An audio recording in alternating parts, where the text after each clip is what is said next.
Right now, it's in a good place. Justin realizes he's a second-year quarterback who's played 2 games in a new system with a new coaching staff, and so he doesn't necessarily feel the urge to begin making demands on how this offense needs to run. I think he's been very clear that he's going to provide input, but also trust in Luke Getsy, who's seen a lot more in this league than he has. And now it's a troubleshooting process for this whole coaching staff and this entire offense to get some things unlocked in the passing game. As you mentioned, it's been anemic through 2 games. The Bears are dead last in passing yardage, and you could double their passing yardage total, and they would still be dead last. So that's not a real good sign for an offense that's trying to develop a franchise quarterback. They got to get some answers quickly. They've got to do it now in a spot on the schedule where they should be able to at least try some things and build some momentum.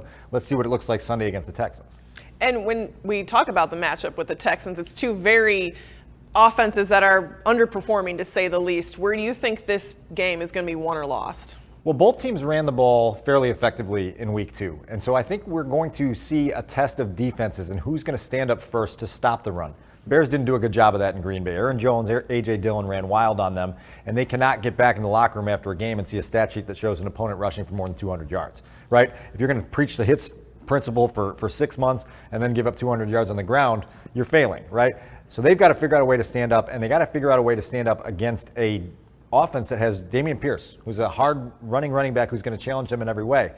The flip side of that is David Montgomery had one of his best games of his career, right? A 100-yard outing in which he ran with, passion and purpose every time he touched the ball. And so the Bears need to build on that and use that production that David Montgomery had to continue establishing the running game, but also now let's unlock some of that play-action passing game that they've been talking about for so long. Well, let's talk about the defense, because when you talk about hits principles, missed tackling is not part of that. And Matt Eberflus saying he's not tolerant of any kind of missed tackling. What did you take away from the defense's performance, especially when it came to tackling? Yeah, Kaitlin, it's interesting because we spent a good chunk of Matt Eberflus's Wednesday press conference talking about the fundamentals of tackling, right? I mean, this is crazy, right? In week 3 of an NFL season to be having these conversations, but I think Matt needs to get through to his players that effort on Sunday was not acceptable, and part of the reason it wasn't acceptable is because certain fundamental technique things in wrapping up the ball carrier and getting him on the ground were overlooked, right? And so you've got to make sure that you pay attention to the details. This Bears team has such a thin margin for error that if they're not on their details,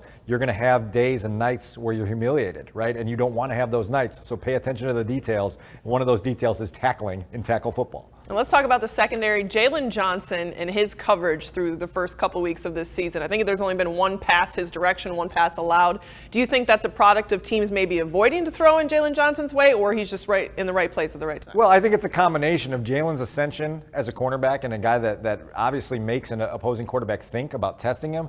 It's also a byproduct of having Kyler Gordon on the other side, who's a rookie, who a guy like Aaron Rodgers last week is going to test, right? Let me test this kid over and over again until he makes a play that shows that I shouldn't test him.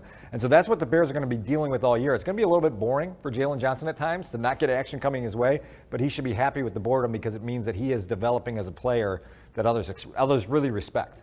And finally, do you think this is the week the Bears bounce back? What are your predictions for Sunday? Yes, I do think that they bounce back. I'm not as heavily confident in that as I probably should be. I think a lot of people got their schedule in April and circled the Texans game as one of those sure W's. This is not a sure W, and the Bears have to realize that this Texans team defensively, while their numbers aren't great, they're pretty good on third down. They're pretty good inside the red zone. They've made life very difficult for guys named Matt Ryan and Russell Wilson through 2 weeks, and those are some pretty accomplished, experienced quarterbacks. And so I think there are going to be some headaches Sunday that Bears fans maybe aren't ready for. I think ultimately the Bears being at home get over the hump and get that second win. Low-scoring game? Very low scoring. I'm thinking the teens for this one, Kaitlin. Absolutely. Thank you, Dan, for your time. You got it.